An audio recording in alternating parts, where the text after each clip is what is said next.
16장. 바리새파 사람들과 사두개파 사람들이 예수님께 왔습니다. 이들은 예수님을 떠보려고 하늘에서 오는 증거를 보여달라고 하였습니다. 예수님께서 대답하셨습니다. 저녁 때에 너희는 하늘이 불그스레하니 내일은 맑겠구나 라고 말한다. 그리고 아침에 너희는 하늘이 불그스레하고 어둑어둑하니 오늘은 날씨가 굽겠구나 라고 말한다. 하늘의 모습은 구별할 줄 알면서 어찌 시대의 증거는 구별하지 못하느냐. 악하고 음란한 세대가 증거를 요구한다. 그러나 요나와 같은 증거 외에는 아무것도 받지 못할 것이다. 그리고 나서 예수님께서는 그들에게서 떠나셨습니다. 제자들이 호수 건너편으로 왔는데 빵을 가져오는 것을 잊었습니다. 예수님께서 제자들에게 말씀하셨습니다. 바리새파 사람과 사두개파 사람이 누룩을 조심하여라. 제자들은 서로 수군거렸습니다. 빵을 가져오지 않았어.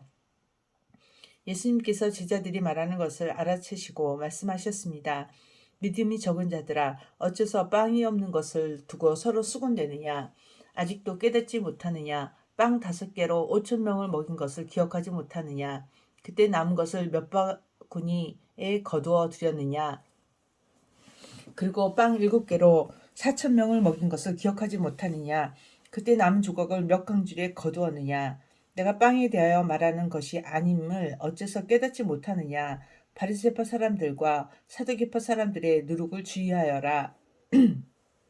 그제서야 제자들은 빵의 누룩에 대해 말씀하시는 것이 아니라 바리새파 사람들과 사두개파 사람들의 교훈을 주의하라는 말씀인 줄 깨달았습니다. 예수님께서 가이사랴 빌립보에 가셨습니다. 예수님께서 제자들에게 사람들이 인자를 누구라 하느냐 하고 물으셨습니다. 제자들이 대답했습니다. 어떤 사람들은 세례자 요한이라고 하고 또 어떤 사람들은 엘리야라고 합니다. 또 어떤 사람들은 예레미야나 예언자 가운데 한 사람이라고 합니다. 예수님께서 제자들에게 물으셨습니다. 그러면 너희는 나를 누구라고 하느냐? 시몬 베드로가 대답했습니다. 주님은 그리스도시요 살아계신 하나님의 아들이십니다. 예수님께서 베드로에게 말씀하셨습니다. 요나의 아들 시몬아, 내가 복되다. 내 혈육이 이것을 내게 알려준 것이 아니라 하늘에 계신 내 아버지께서 알려주신 것이다. 내가 내게 말한다. 너는 베드로다. 내가 이 돌 위에 내 교회를 지을 것이니 지옥의 문이 이것을 이기지 못할 것이다. 내가 내게 하늘나라의 열쇠를 줄 것이다. 무엇이든지 내가 땅에서 잠그면 하늘에서도 잠겨 있을 것이요 무엇이든지 내가 땅에서 열면 하늘에서도 열려 있을 것이다. 그리고 나서 예수님께서 제자들에게 자신이 그리스도라는 것을 아무에게도 말하지 말라고 엄히 일렀습니다. 그때부터 예수님께서는 자신이 예루살렘에 반드시 가야만 하며 거기서 장로들과 대제사장 그리고 율법학자들에게 고난을 받아 결국엔 죽임을 당하지만 3일째 되는 날에 다시 살아나실 것을 제자들에게 설명하기 시작하셨습니다. 그러자 베드로가 예수님을 붙들고 말렸습니다. 절대로 그럴 수는 없습니다. 주님, 이런 일이 결코 일어나지 않을 것입니다. 예수님께서 돌아서며 베드로에게 말씀하셨습니다. 사탄아, 내 뒤로 썩 물러가라. 내가 나를 넘어지게 한다. 너는 하나님의 일을 생각하지 않고 오직 사람의 일만 생각하는구나. 그때 예수님께서 제자들에게 말씀하셨습니다. 만일 누구든지 나를 따라오려면 자기를 부정하고 자기 십자가를 지고 나를 따르라. 누구든지 자기 목숨을 건지려고 하는 사람은 잃을 것이다. 그러나 누구든지 나를 위하여 자기 목숨을 잃는 사람은 얻을 것이다. 만일 어떤 사람이 온 세상을 얻고도 자기 영혼을 잃으면 무슨 소용이 있겠느냐? 사람이 무엇과 자기 영혼을 바꿀 수 있겠느냐? 인자는 아버지의 영광을 가지고 천사들과 함께 올 것이다. 그때에는 사람의 행위대로 갚아줄 것이다. 내가 너희에게 진정으로 말한다. 여기 서 있는 사람 가운데 몇몇은 인자가 자신의 나라에 오는 것을 볼 때까지 죽음을 맛보지 않을 사람도 있다. 17장. 6일 뒤에 예수님께서는 베드로와 야고보 그리고 야고보의 동생 요한을 데리고 따로 높은 산에 올라가셨습니다. 그들 앞에서 예수님의 모습을 변화되었습니다. 예수님의 얼굴은 해같이 빛나고 옷은 빛처럼 희게 되었습니다. 그때 모세와 엘리야가 나타나 예수님과 함께 말씀을 나누었습니다. 베드로가 예수님께 말했습니다. 주님, 우리가 여기 있는 것이 좋습니다. 원하신다면 제가 여기에 천막 3개를 세우겠습니다. 하나는 주님을 위해, 또 하나는 모세를 위해, 그리고 마지막 하나는 엘리야를 위해서 말입니다. 베드로가 말하는 동안에 갑자기 빛나는 구름이 그들 위를 덮고 그 속에서 이는 내가 사랑하며 기뻐하는 아들이다. 너희는 그의 말을 들어라. 하는 소리가 들렸습니다. 제자들이 그 소리를 듣고 얼굴을 땅에 대고 엎드리며 무서워하였습니다. 예수님께서 그들에게 오셔서 어루만지시며 말씀하셨습니다. 일어나라, 무서워하지 마라. 제자들이 눈을 들어 보니 아무도 보이지 않고 예수님만 혼자 계셨습니다. 산 아래로 내려올 때에 예수님께서 제자들에게 당부하셨습니다. 인자가 죽음에서 다시 살아날 때까지 너희가 본 것을 아무에게도 말하지 마라. 제자들이 예수님께 여쭈었습니다. 어째서 율법학자들은 그리스도가 오기 전에 엘리야가 먼저 와야 한다고 말하는 것입니까? 예수님께서 대답하셨습니다. 엘리야가 와서 모든 것을 회복시킬 것이다. 그러나 내가 너희에게 말한다. 엘리야는 이미 왔다. 그런데 사람들은 그를 알아보지 못하고 그에게 자기들 마음대로 하였다. 이처럼 인자도 그들로부터 고통을 받을 것이다. 그때서야 제자들이 예수님께서 세례자 요한을 두고 말씀하셨다는 것을 깨달았습니다. 예수님과 제자들이 사람들에게 갔을 때 어떤 사람이 예수님께 와서 무릎을 꿇고 절을 하며 말했습니다. 주님, 제 아들에게 자비를 베풀어 주십시오. 이 아이가 간질에 걸려서 너무나 고생하고 있습니다. 이 아이는 가끔 불에도 뛰어들고 물에도 뛰어듭니다. 제가 이 아이를 제자들에게 데리고 왔었는데 고칠 수 없었습니다. 예수님께서 말씀하셨습니다. 아, 믿음이 없고 뒤틀어진 세대여, 도대체 언제까지 내가 너희와 함께 있어야 하겠느냐? 언제까지 내가 너희를 참아야 하겠느냐? 그 아이를 내게 데리고 오너라. 예수님께서 귀신을 꾸짖으셨습니다. 그러자 귀신이 아이에게서 나가고 그 아이는 즉시 나았습니다. 제자들이 예수님께 따라와서 물었습니다.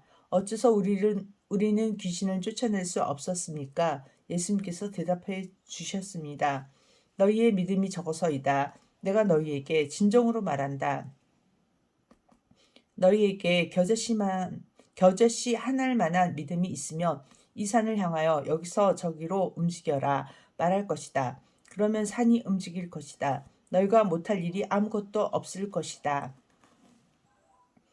제자들이 갈릴리에 모여 있었을 때 예수님께서 그들에게 말씀하셨습니다. 인자가 사람들이 손에 넘겨질 것이고 사람들은 그들을 죽일 것이다. 그러나 3일째 되는 날에 다시 살아날 것이다. 그러자 제자들은 몹시 슬퍼하였습니다. 예수님과 제자들이 가버나움에 이르렀을 때 성전세를 걷는 사람들이 베드로에게 와서 물었습니다. 당신의 선생님은 성전세를 내지 않습니까? 베드로가 대답했습니다. 내십니다. 베드로가 집에 들어가자 예수님께서 먼저 말씀을 꺼내셨습니다. 어떻게 생각하느냐, 시몬아? 이 세상의 왕들은 관세와 세금을 누구에게서 받느냐? 왕의 자녀들한테서냐? 아니면 다른 사람들한테서냐? 베드로가 대답했습니다. 다른 사람들에게서입니다. 예수님께서 베드로에게 말씀하셨습니다. 그러므로 왕의 자녀들은 세금을 낼 필요가 없다. 그러나 성전세에 걷는 사람들을 자극해서는 안 되겠다. 그러니 호수에 가서 낚시를 던져라. 그리고 첫 번째 낚은 물고기에 입을 벌려보아라. 은돈 1개가 있을 것이다. 그것을 가져다가 성전세에 걷는 사람에게 나와 내 몫으로 주어라. 18장. 그때 제자들이 와서 예수님께 물었습니다. 하늘나라에서는 누가 가장 높은 사람입니까? 예수님께서 한 어린아이를 부르시더니 제자들 앞에 세워놓으셨습니다. 그리고 말씀하셨습니다. 내가 너희에게 진정으로 말한다. 너희가 돌이켜 어린아이처럼 되지 않으면 하늘나라에 들어갈 수 없다. 이 어린아이처럼 자신을 낮추는 사람이 하늘나라에서 가장 높은 사람이다. 누구든지 내 이름으로 이와 같은 어린아이를 환영하는 사람은 나를 환영하는 것이다. 누구든지 나를 믿는 이런 어린아이 한 명이라도 죄를 짓게 하는 사람은 차라리 자기 목에 연자맷돌을 메고 깊은 바다에 빠지는 것이 더 나을 것이다. 사람들을 넘어지게 하는 방해물 때문에 이 세상에 화가 미친다. 방해물이 없을 수는 없다. 그러나 사람들을 걸려 넘어지게 하는 방해물과 같은 사람에게는 화가 있다. 만일 너희의 손이나 발이 너를 넘어지게 하거든 잘라서 던져버려라. 장애인으로 영원한 생명에 들어가는 것이 두 손과 두 발을 가지고 영원한 불에 던져지는 것보다 훨씬 낫다.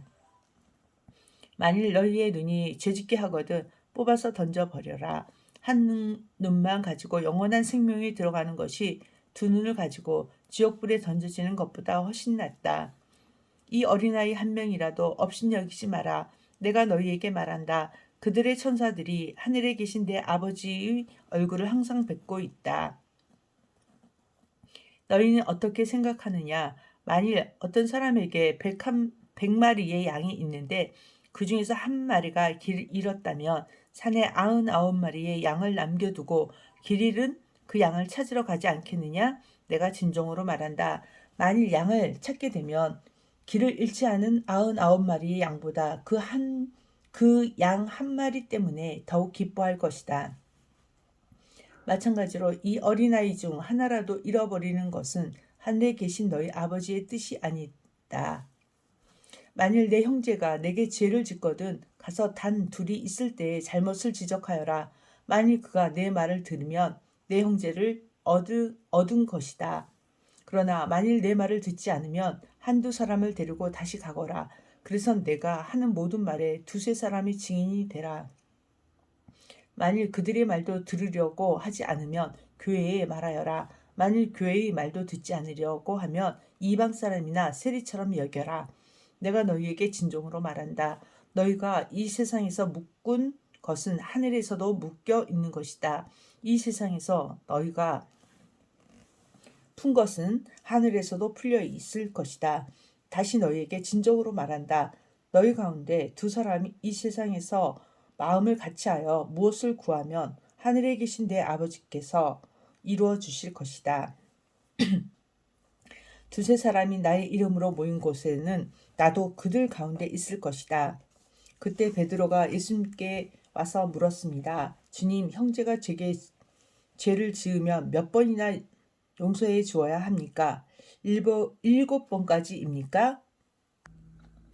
예수님께서 대답하셨습니다. 7번까지가 아니라 7번씩 70번까지라도 용서해 주어야 한다. 그러므로 하늘나라는 자기 종들과 셈을 가리려는 왕에 빗댈 수 있다. 왕이 셈을 시작할 때에만 달란트를 빚진 종이 불려왔다. 그러므로 하늘나라는 자기 종들과 셈을 가리려는 왕에 빗댈 수 있다. 왕이 셈을 시작할 때에만 달란트를 빚진 종이 불려왔다. 그 종은 왕에게 돈을 갚을 수가 없었다. 그래서 주인은 종에게 아내와 자녀들과 가진 것을 다 팔아 빚을 갚으라고 명령했다. 종은 주인의 무릎 아래 엎드려 빌었다. 기다려 주십시오. 제가 모든 것을 갚겠습니다. 주인은 그 종을 불쌍히 여기고 풀어주며 빚을 없던 것으로 해주었다. 그런데 그 종이 나가서 자기에게 데나리온을 빚진 동료를 만났다. 그는 동료의 멱살을 잡고 말했다. 나에게 빌린 돈을 어서 갚아라. 동료는 그 종의 무릎 아래 엎드려 빌었다. 기다려주게. 내가 모든 것을 갚겠네. 그러나 그 종은 들어주지 않았다. 가서 동료를 감옥에 넣고 자기에게 빚진 것을 다 갚을 때까지 갇혀 있게 하였다. 다른 동료들이 이 광경을 보고 매우 딱하게 여겨 주인에게 가서 일어난 일을 자세히 말씀드렸다. 그러자 주인이 그 종을 불러 말했다. 이 악한 종아, 내가 나에게 빌기에 내가 내 모든 빚을 없던 것으로 해 주었다. 내가 내게 자비를 베풀었던 것처럼 너도 내 동료에게 자비를 베풀어야 하지 않느냐. 그 주인은 매우 화가 나서 그 종을 감옥에 넣고 자기에게 빚진 것을 다 갚을 때까지 감옥에 있게 하였다. 이와 같이 너희에게 형제를 마음으로부터 용서하지 않는다면 하늘에 계신 내 아버지께서도 너희에게 이같이 하실 것이다. 이 말씀을 다 마치시고 예수님은 갈릴리를 떠나 요단강 건너 편에 있는 유대 지방으로 가셨습니다. 많은 사람들이 예수님을 따라오자 예수님께서는 그곳에서 그들을 치료해 주셨습니다. 몇몇 바리새파의 사람이 와서 예수님을 시험하려고 물었습니다. 무엇이든 이유만 있으면 자기 아내와 이혼하는 것이 괜찮습니까? 예수님께서 대답하셨습니다. 너희가 이 말씀을 읽지 못했느냐? 맨 처음 사람을 만드신 분이 남자와 여자로 지으셨다. 그리고 이렇게 말씀하셨다. 그러므로 남자는 부모를 떠나 아내와 합할 것이다. 두 사람이 한 몸이 될 것이다. 이처럼 두 사람은 이제 둘이 아니라 한 몸이다. 하나님께서 묶으신 것을 사람이 나누지 마라. 바리새파 사람들이 물었습니다. 그러면 왜 모세는 이혼 증서를 주고 아내와 헤어지라고 명령하셨습니까? 예수님께서 대답하셨습니다. 모세가 아내와의 이혼을 허락한 것은 너희의 마음이 악하기 때문이다. 그러나 원래부터 그랬던 것은 아니다. 내가 너희에게 말한다. 부정을 저지르지 않았는데도 아내와 이혼하고 다른 여자와 결혼하는 것은 간음죄를 짓는 것이다. 제자들이 예수님께 말했습니다. 만일 남편과 아내와의 관계가 이어갔다면 차라리 결혼하지 않는 것이 낫겠습니다. 예수님께서 대답하셨습니다. 모든 사람이 이 말을 받아들일 수는 없다. 오직 하나님께 허락하신 사람들만이 그렇게 할 수 있다.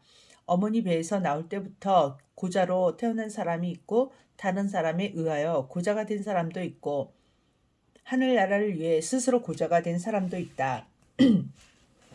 이 말을 받아들일 수 있는 사람은 받으라. 그때 사람들이 자기의 자녀들을 데리고 와서 예수님께서 손을 얹고 기도해 주시기를 바랐습니다. 그러자 제자들이 이들을 꾸짖었습니다. 예수님께서 말씀하셨습니다. 어린아이들이 내게 오는 것을 막지 마라. 하늘나라는 이런 어린아이와 같은 사람들이 것이다. 예수님께서 어린아이들에게 손을 얹어 기도해 주시고 그곳을 떠나셨습니다. 어떤 사람이 예수님께 와서 물었습니다. 선생님, 영원한 생명을 얻으려면 어떠한 선한 일을 해야 합니까? 예수님께서 대답하셨습니다. 왜 선한 것에 대하여 내게 묻느냐? 선하신 분은 오직 한 분뿐이다. 영원한 생명을 얻고 싶다면 계명을 지켜라. 그 사람이 물었습니다. 어떤 계명을 지켜야 합니까? 예수님께서 대답하셨습니다. 살인하지 마라, 간음하지 마라, 도둑질하지 마라, 거짓 증언을 하지 마라, 내 부모를 공경하여라, 내 이웃을 내 자신처럼 사랑하여라. 그 청년이 말했습니다. 이 모든 것을 지금까지 다 지켜왔습니다. 그 밖에 제게 부족한 것이 무엇입니까? 예수님께서 대답하셨습니다. 만일 내가 완전해지기 원한다면 가서 내 가진 것을 다 팔아 가난한 사람에게 나누어 주어라. 그러면 하늘에서 보물을 얻게 될 것이다. 그런 후에 와서 나를 따르라. 이 말씀을 들은 청년은 매우 슬퍼하며 떠나갔습니다. 왜냐하면 그가 가진 재산이 너무 많았기 때문입니다. 예수님께서 제자들에게 말씀하셨습니다. 내가 너희에게 진정으로 말한다. 부자가 하늘나라에 들어가는 것은 어렵다. 다시 너희에게 말한다. 부자가 하나님의 나라에 들어가는 것은 낙타가 바늘 구멍에 들어가는 것보다 더 어렵다. 제자들이 이 말씀을 듣고 매우 놀라서 물었습니다. 그러면 누가 구원을 받을 수 있습니까? 예수님께서 그들을 보시며 말씀하셨습니다. 사람은 할 수 없지만 하나님께서는 모든 것을 하실 수 있다. 베드로가 예수님께 말했습니다. 그렇다면 모든 것을 버리고 주님을 따른 저희에게는 무엇이 있겠습니까? 예수님께서 그들에게 말씀하셨습니다. 내가 너희에게 진정으로 말한다. 나를 따라오는 너희들은 인자가 영광의 보좌에 앉은 새 시대에 12보좌에 앉아 이스라엘 12부족을 심판하게 될 것이다. 나를 위하여 집, 형제와 자매, 부모와 자식, 그리고 밭을 버리는 사람은 몇 배로 보상을 받을 것이며 영원한 생명을 얻을 것이다. 그러나 첫째가 꼴찌가 되고 꼴찌가 첫째가 되는 사람이 많을 것이다. 20장 하늘나라는 자신의 포도밭에서 일한 일꾼을 찾으려고 아침 일찍 나간 주인과 같다. 그는 일꾼들에게 하루 품삯으로 한 데나리온을 주기로 하고 그 일꾼들을 포도밭으로 보냈다. 주인이 오전 9시쯤에 다시 시장에 나갔다가 거기서 빈둥거리며 서 있는 몇몇의 사람들을 보았다. 주인이 그 사람들에게 말했다. 당신들도 포도밭에 가서 일하시오. 적당한 품삯을 주겠소. 그러자 그들은 포도밭으로 갔다. 이 사람이 다시 낮 12시와 오후 3시쯤에 나갔다. 그리고 똑같이 말했다. 또 오후 5시쯤에도 시장에 나가 또 다른 사람들이 거리에 서 있는 것을 보고 물었다. 왜 당신들은 하루 종일 빈둥거리며 서 있습니까? 그들이 대답했다. 아무도 우리에게 일자리를 주지 않았습니다. 주인이 그들에게 말했다. 당신들도 나의 포도밭에 가시오. 저녁이 되자 포도밭 주인이 관리인에게 말했다. 일꾼들을 불러 마지막에 온 사람부터 맨 처음에 왔던 사람까지 품삯을 주어라. 오후 5시에 고용된 일꾼들이 와서 각각 한 데나리온씩을 받았다. 이제 맨 처음에 고용되었던 일꾼들이 왔다. 그들은 더 많은 품삯을 받게 될 것이라고 기대했지만 그들도 한 데나리온씩을 받았다. 그러자 그들은 포도밭 주인에게 불평을 하였다. 저 사람들은 겨우 1시간밖에 일하지 않았는데 하루 종일 떼약볕 아래서 수고한 우리들과 똑같이 취급하는군요. 그러자 포도밭 주인이 말했다. 친구여, 나는 당신에게 잘못한 것이 없어. 당신들은 한 데나리온을 받기로 나와 약속하지 않았소? 당신 것이나 가지고 돌아가시오. 나는 나중 사람에게 또 당신과 똑같이 주고 싶소. 내 것을 가지고 내 뜻대로 하는 것이 무슨 잘못이요? 내가 자비로운 사람이라서 당신의 눈에 거슬리오? 그러므로 꼴찌가 첫째가 되고 첫째가 꼴찌가 될 것이다. 예수님께서 예루살렘으로 가실 때 12명의 제자만 따로 데리고 가셨습니다. 가시는 도중에 예수님께서 제자들에게 말씀하셨습니다. 보아라, 우리가 예루살렘으로 간다. 인자가 대제사장들과 율법학자들에게 넘겨질 것이고 그들은 인자에게 사형죄를 씌울 것이다. 그들은 인자를 이방 사람들에게 넘겨 비웃고 채찍질하고 십자가에 매달아 죽게 할 것이다. 그러나 3일째 되는 날에 인자가 다시 살아날 것이다. 그때 세베대의 아들들을 데리고 그 어머니에게 예수님께 왔습니다. 그 여자는 예수님께 절하고 간청하였습니다. 예수님께서 물으셨습니다. 무엇을 원하느냐? 어머니가 예수님께 말했습니다. 주님의 나라에서 제 한 아들은 주님의 오른쪽에 또 다른 한 명은 주님의 왼쪽에 앉으라고 말씀해 주십시오. 그러자 예수님께서 말씀하셨습니다. 너희가 무엇을 요구하는지 깨닫지 못하고 있다. 내가 마실 잔을 너희도 마실 수 있느냐? 그들이 대답했습니다. 예, 마실 수 있습니다. 예수님께서 그들에게 말씀하셨습니다. 내 잔을 너희가 마실 것이다. 그러나 내 오른쪽과 왼쪽에 누구를 앉힐 것인지 결정하는 것은 내가 할 일이 아니다. 그 자리는 내 아버지께서 미리 정하신 사람들의 것이다. 다른 10명의 제자들이 이것을 듣고 그 두 형제에게 분개하였습니다. 예수님께서 제자들을 모두 불러 말씀하셨습니다. 이방 사람들의 통치자들은 다른 사람의 주인이 되려고 한다는 것을 너희가 안다. 그 고관들은 사람들에게 권력을 행사한다. 그러나 너희는 저희들과 같이 되어서는 안 된다. 누구든지 너희 중에서 높아지려면 먼저 섬기는 자가 되어야 한다. 만일 누구든지 너희 가운데서 첫째가 되려면 너희의 종이 되어야 한다. 인자는 섬김을 받으러 온 것이 아니라 섬기러 왔고 자기 목숨을 많은 사람들을 위하여 주려고 왔다. 예수님과 제자들이 여리고를 떠날 때 많은 사람들이 예수님을 따라갔습니다. 보지 못하는 사람 2명이 길가에 앉아 있다가 예수님께서 지나가시는 소리를 듣고 외쳤습니다. 주님, 저희들을 불쌍히 여겨 주십시오. 다윗의 아들이시여. 사람들이 그들을 꾸짖으며 조용히 하라고 했습니다. 그러나 이 사람들은 더 크게 소리질렀습니다.